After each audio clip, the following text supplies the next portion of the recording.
Today, I would like to talk about my joint work with Daniel Rodman, where our goal is to study surfaces embedded in the knot exterior. By a theorem of Gordon and Loki, a knot is determined by its exterior, and so studying a knot exterior is sort of the same as studying a knot. And for today, we'll focus on bridge spheres, which I'll define for you in the next slide. So definition, knot K in S3 is said to be in a bridge position.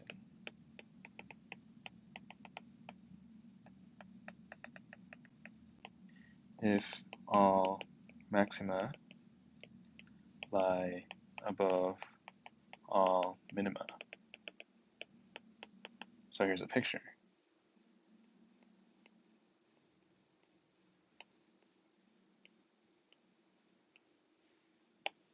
Right, so you can see that all maxima lie above all minima.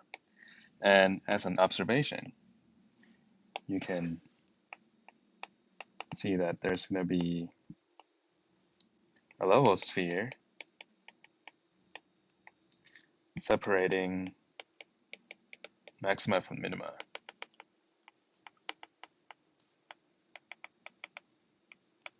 And if we look at this sigma in the knot exterior, then we get a sphere with some number of boundary components, and we define that to be a bridge sphere.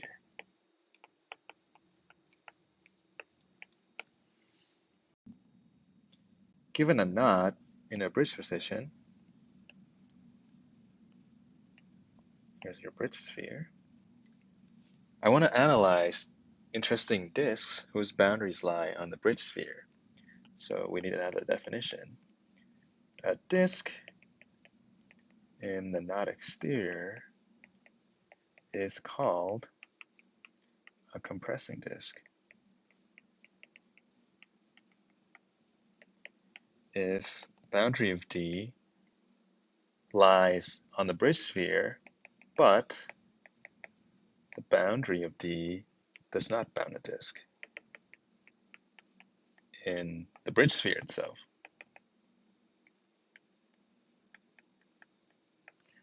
So as an example, I can draw for you this curve that bounds this nice dome-shaped disk. And so that's D. Boundary of D is this curve, but it encloses two boundary components on one side. So it does not bound a disk on that side.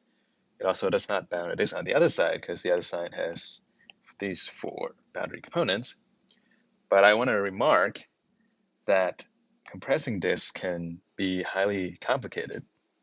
For instance, instead of the nice dome-shaped disk that I drew for you, I can draw also this disk. Right, so maybe it winds around a little bit, comes back, and encloses that. Right, so that's another disk that is a little bit more complicated than the first disk that I drew for you. The level sphere sigma separates the three sphere into two sides, which I'll call above and below. So there'll be curves on the bridge sphere that bound compressing disks above, and there'll be curves on the bridge sphere that bound compressing disks below. And so we can define the following notion. A weak reducing pair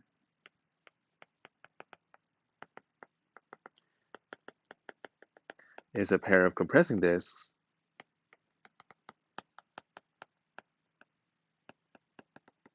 on opposite sides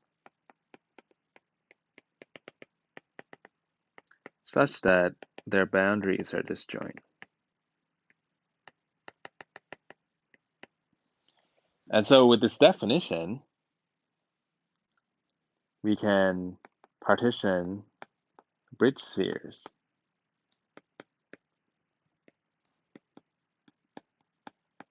into two types.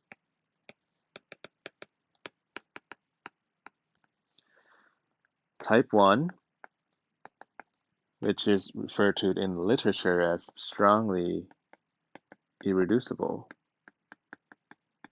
is defined as follows. So a bridge sphere is strongly irreducible if it does not have a weak reducing pair.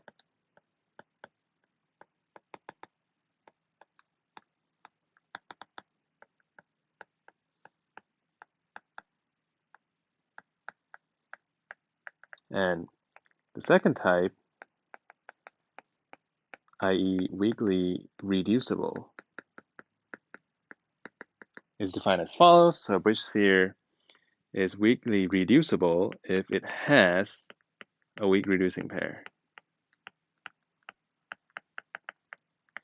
So in particular, this example here that you see, the bridge sphere for the 3-bridge unknot is weakly reducible because this is a weak reducing pair. Here are some non-trivial knots with their bridge spheres. This bridge sphere is strongly irreducible because you can prove that any curve that bounds a compressing disk above will intersect every curve that bounds a compressing disk below. And you can probably see that a curve that bounds a compressing disk below has to be sort of complicated because it has to bound a compressing disk that lives in between these twists. On the other hand, this bridge sphere is weakly reducible because you can exhibit a weak reducing pair. So suppose this nice bowl-shaped compressing disk is D. You can show that there is a curve here. It's a little bit complicated to draw, so I'll draw sort of a schematic.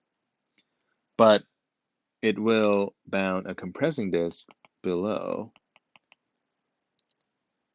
And D and E have boundaries that are disjoint from each other. And so this bridge sphere is weakly reducible. And I would like to remark that strongly irreducible bridge spheres have been widely studied.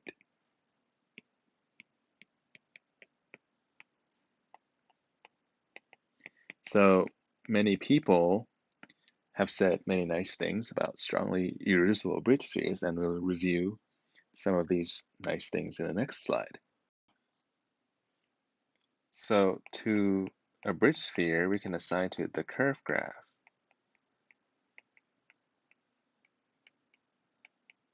which is a graph defined as follows. Each vertex is an isotopy class of essential simple closed curves.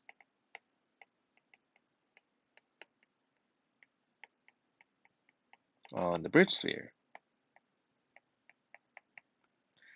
And two vertices are joined by an edge if they can be realized by disjoint curves.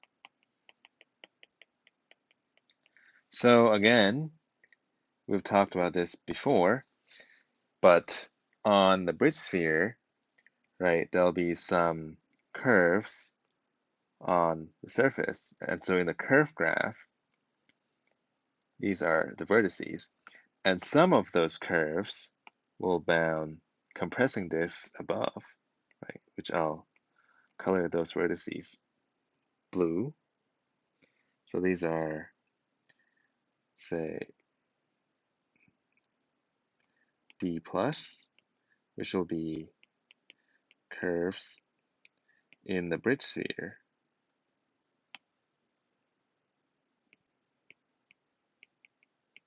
that bound compressing disks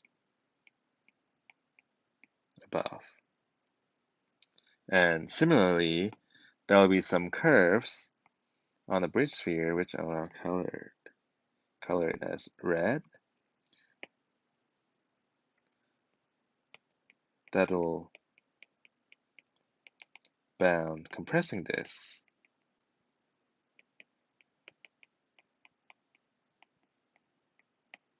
below.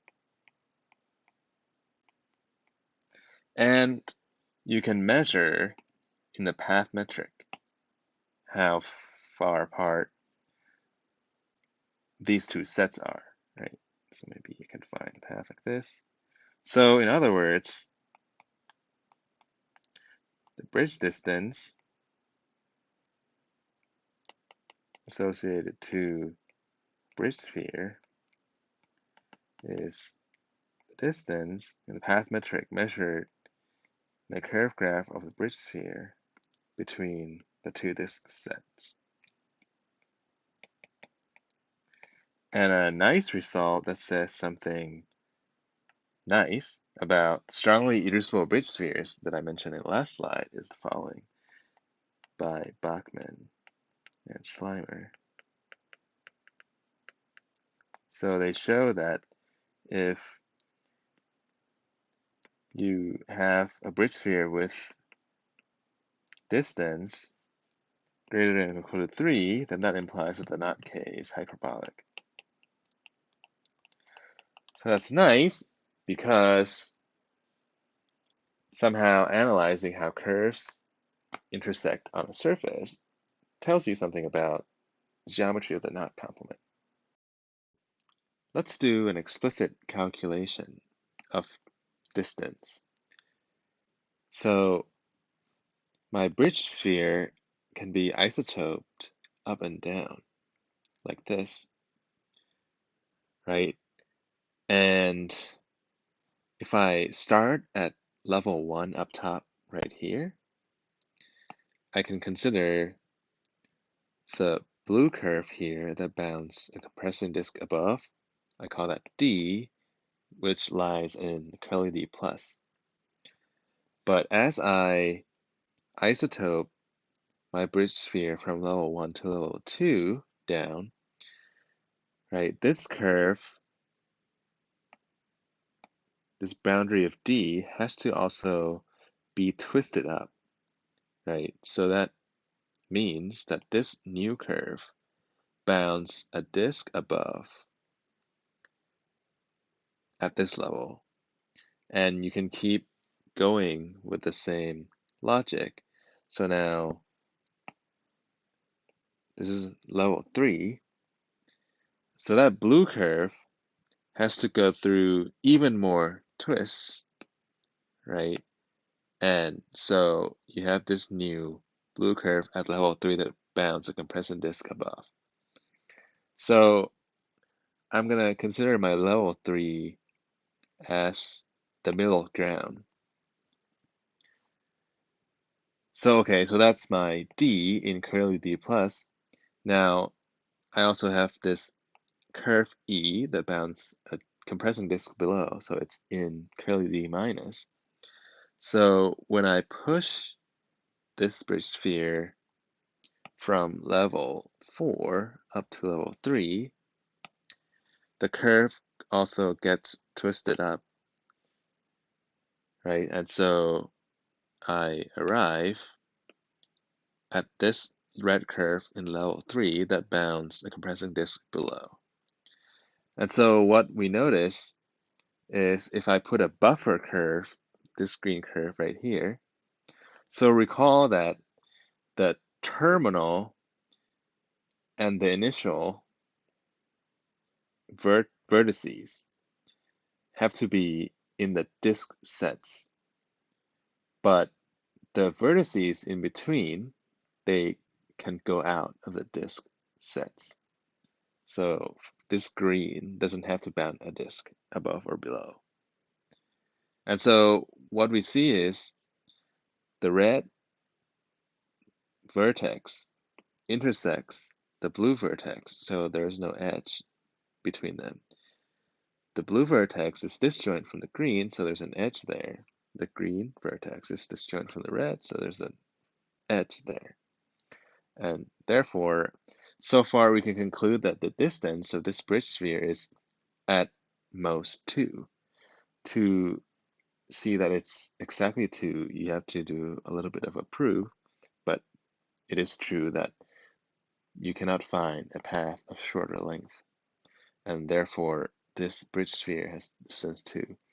And you can probably see that if you make this knot taller and keep this sort of pattern, then you can make the distance arbitrarily high. So by a nice theorem from the previous slide, we can make, the knot that is sort of really high, a hyperbolic knot.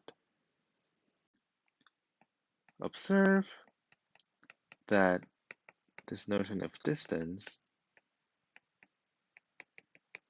is not a good complexity measure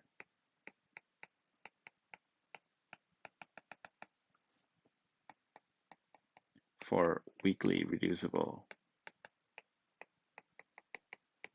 bridge spheres. Recall that being weakly reducible means I can find compressing disks on opposite sides. Say this is D, and this is E in curly D minus, and D in curly D plus. So D and E, they are already disjoint, so you can find a path of length 1. So this just shows that the distance drops to 1.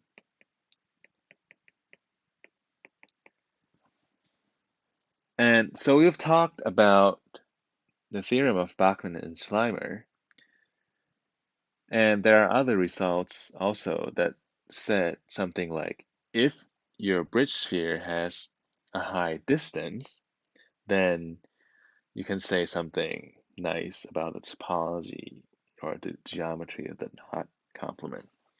And so that means that those nice results won't apply to weakly reducible bridge spheres at all.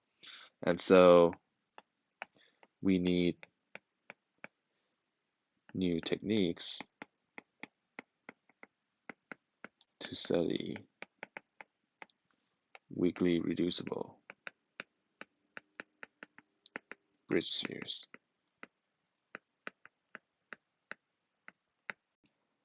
To gain a better understanding of weak reducibility, Bachmann defined the notion of criticality.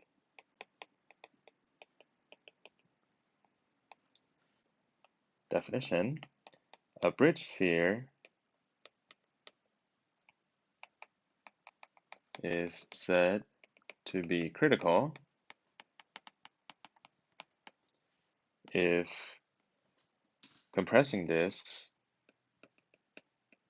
for the bridge sphere can be partitioned into 2 sets, red and blue, satisfying the following conditions.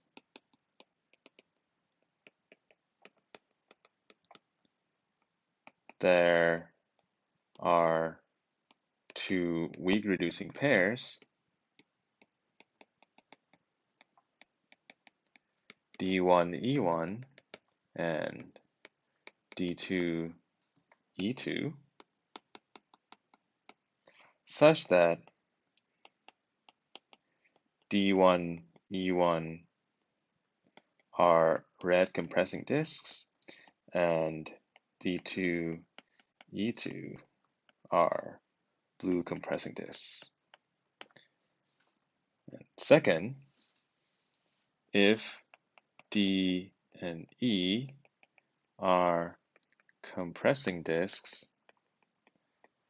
of different color, then DE is not a weak reducing pair.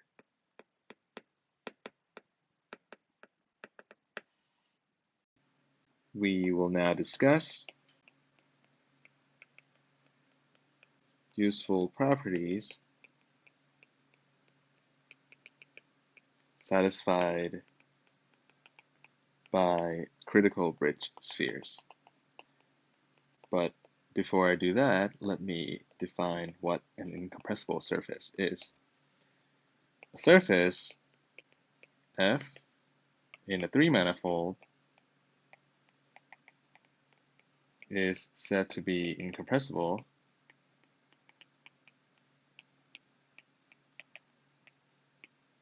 if there is no compressing disk for F.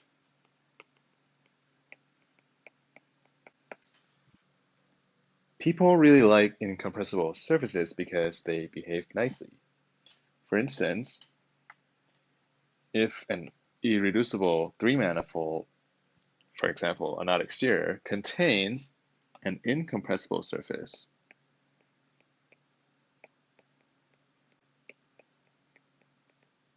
and a second incompressible surface, then the two surfaces can be isotoped so that any intersection loop is essential on both surfaces. Later on, it was shown that this nice property is also satisfied when we replace an incompressible surface with a strongly irreducible surface.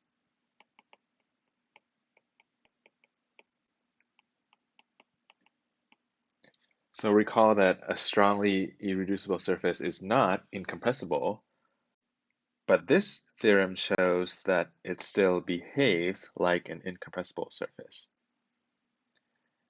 Finally, David Bachman also showed that you can even replace a strongly irreducible surface by a critical surface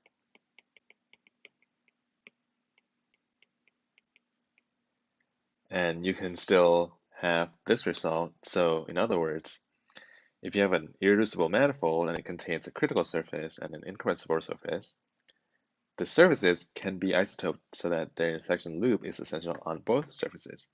So a critical surface still behaves like these other nice classes of surfaces. Here's another interesting thing.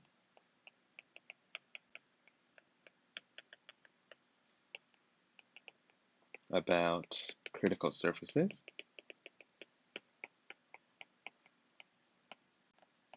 There's also a theorem by David Bachman. So suppose X and Y are 3 manifolds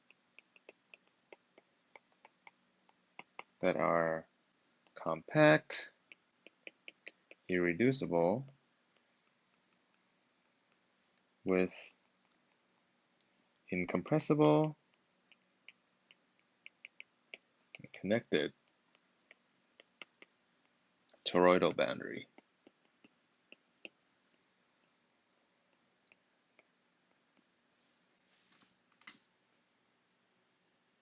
So here are pictures of X and Y, and suppose you have surfaces in X and Y satisfying a nice property. Then you can ask about what happens when we glue X to Y along their boundaries. Can new surfaces with the same nice property be created after the gluing? So David Bachman showed that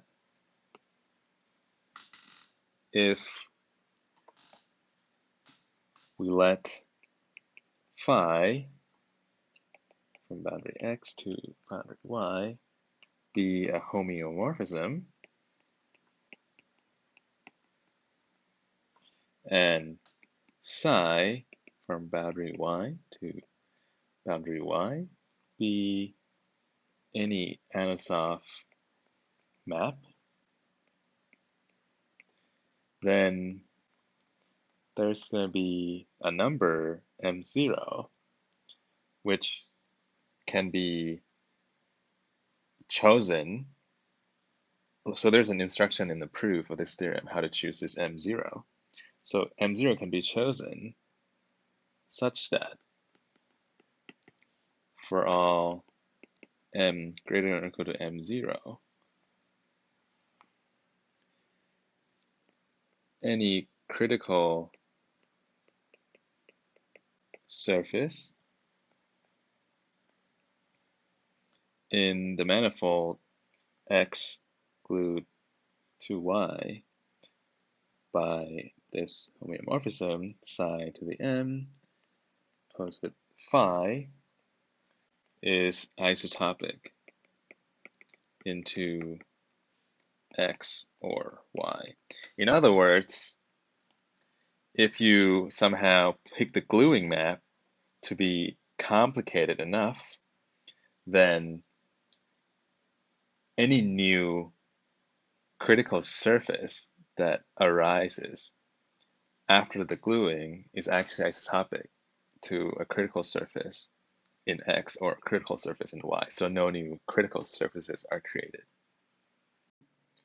So here's a question that you can ask.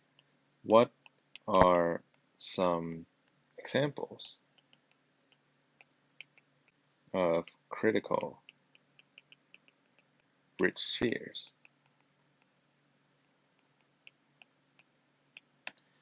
Here are some answers.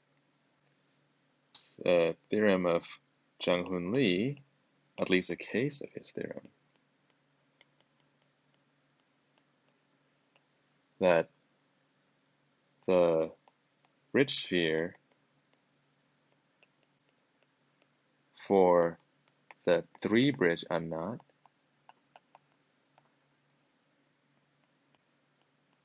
is critical. So that's the picture. Right, so recall that being critical means you can partition your compressing disks into 2 sets, and you can do that here. And my theorem with Daniel Rodman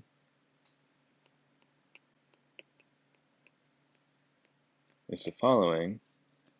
So there is an infinite family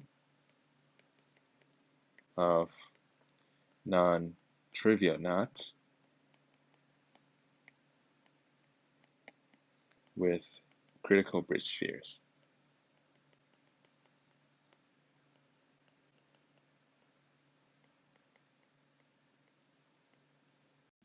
For our examples of knots with critical bridge spheres, we want to consider knots in Platt position. So that means our knot is a union of some number of vertical strands, some number of twist regions, and some number of bridges. So let B denote the number of bridges, and let H denote the number of rows of twist regions plus 1. With these two numbers, we can encode the dimension of each Platt. For example, this knot is in a Platt position with B equals 3 and H equals 2. This knot is also in a Platt position with B equals 4 because there are 4 bridges, and H equals 4 as well because there are 3 rows of twist regions, and H is that number plus 1, and so 4. In general, you can have a Platt position where B can be a different number and H can be a different number.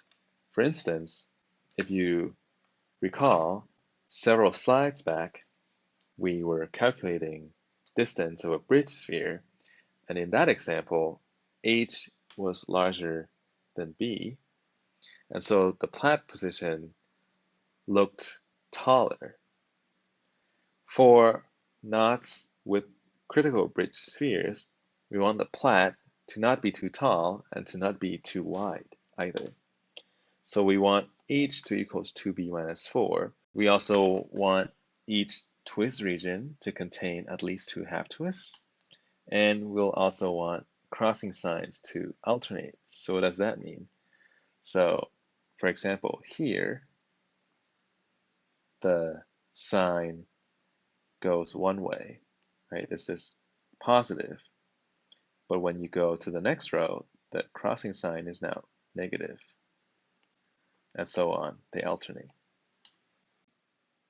With these constraints, sometimes you'll get a link out rather than a knot, but you can always pick the number of half twists in such a way that the resulting plat is a knot. Recall that for a bridge sphere to be critical, we have to be able to partition the compressing disks for the bridge sphere into 2 sets, red and blue, satisfying these 2 conditions. We'll now check condition 1. If I start at level 4 and look at this compressing disk below, labeled D prime, which is blue, I can push level 4 up to level 3, and this curve that bounds the disk D prime will also get twisted up. But it will only mess around with this region. So that's a schematic. And similarly, we can keep pushing level 3 up to level 2, and that blue curve will be even more twisted, but it will mess around with this region. Finally, we push level 2 to level 1, and we get this curve that bounds a disk below level 1. This means that we have found our blue weak reducing pair. That is, we just let D2 be the compressing disk above D, and let E2 be pi of D prime. So the result of pushing D prime up to level 1. These two are disjoint, so we get a blue weak reducing pair. To get a weak reducing pair that is red, we do a similar trick.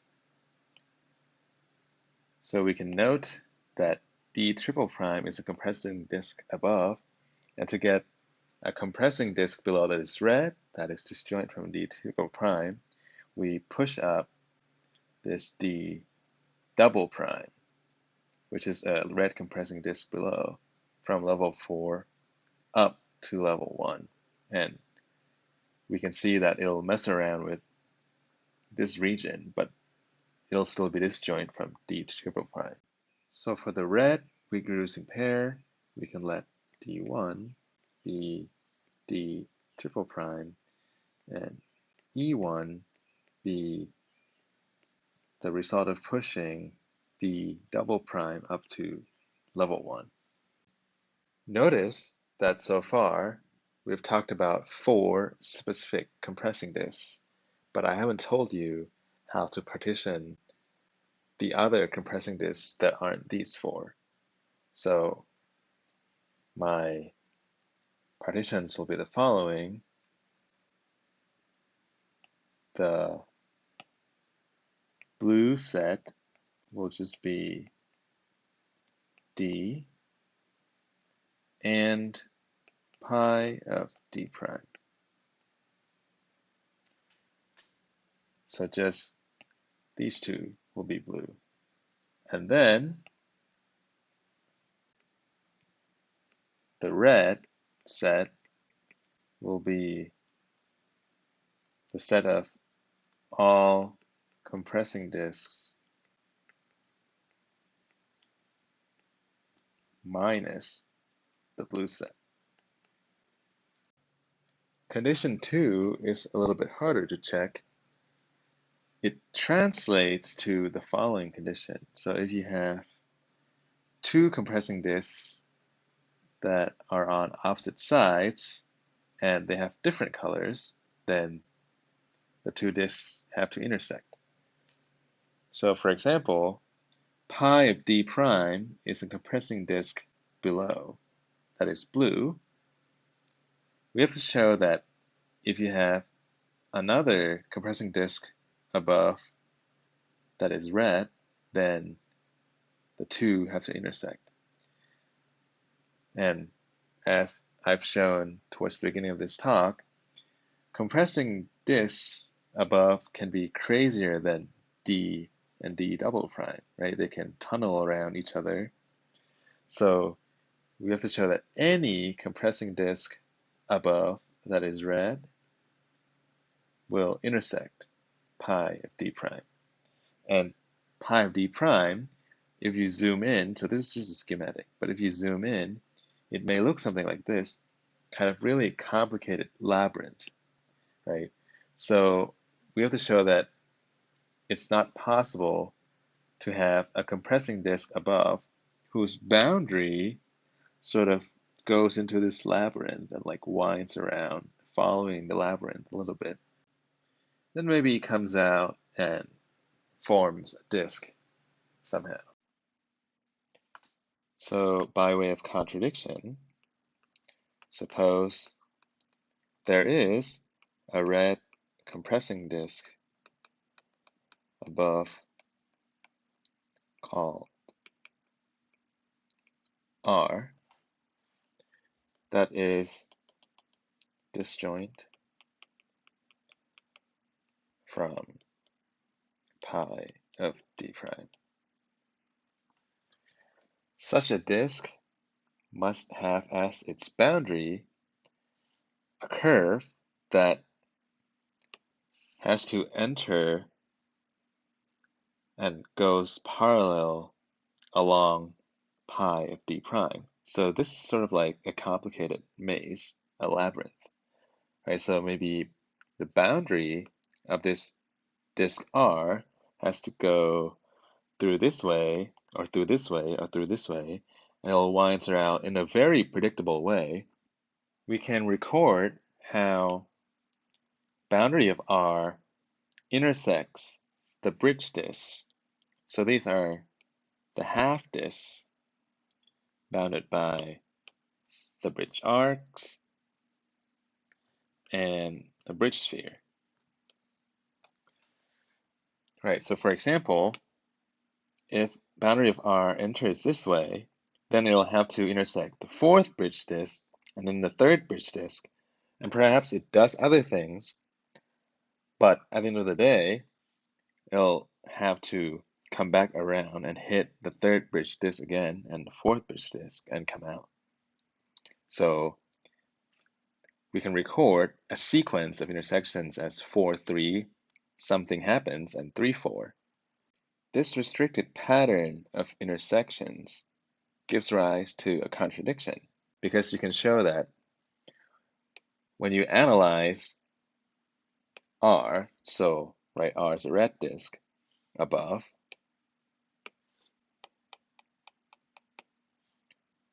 you can look at an outermost arc of intersection between R and the bridge disk, say that's the arc lambda.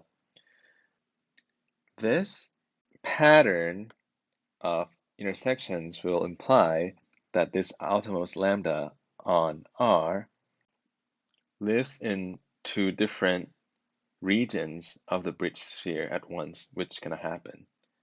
And therefore, we arrive at a contradiction. You still have to show that if you take the blue disk above here, it intersects every red compressing disk below, but the proof is sort of symmetric to the sketch that I've just told you. So that was what I would like to share with you. Thank you very much for watching.